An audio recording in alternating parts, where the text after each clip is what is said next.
Authorities are bracing for a fifth night of immigration protests in Los Angeles. Since Saturday, protesters angry over the ongoing ICE raids have clashed with law enforcement.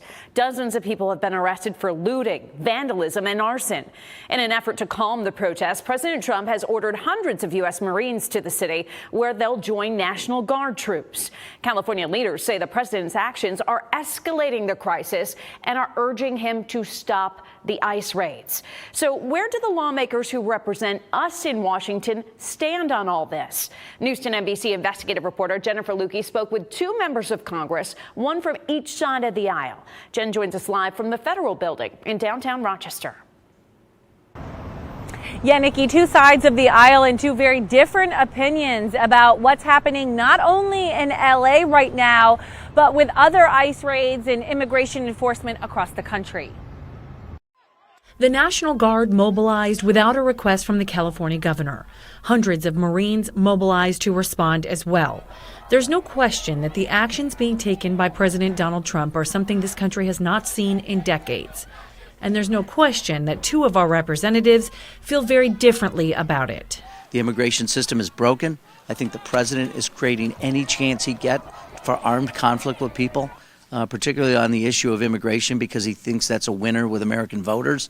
So this is a political response to it, but it is affecting the lives of people. I think the president is acting exactly right. This is unacceptable that people are violently protesting against police force. This is like defund the police on steroids, throwing rocks, putting people's lives in danger. Some of the people involved in the LA riots say ICE agents are in plain clothes with no badges and no explanation of why they're taking the people they're taking.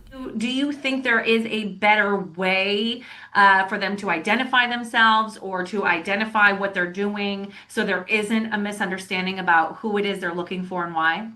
No, I don't think so. I think they're doing it the way they have to do it. These are criminal, illegal aliens that gave us no consideration. They came across our border illegally. They came here with the intent to commit crimes under the Democratic administrations and especially sanctuary city policies. President Trump said today if similar protests begin in other cities where ICE agents are taking people into custody, they'll get a similar federal response. People have the right to assemble, and they also have the right to air their grievances in front of their government. So when people protest some of the tactics being used by Homeland Security, where they are indiscriminately taking people into custody, not checking whether they're citizens. We've seen U.S. citizens being deported and detained.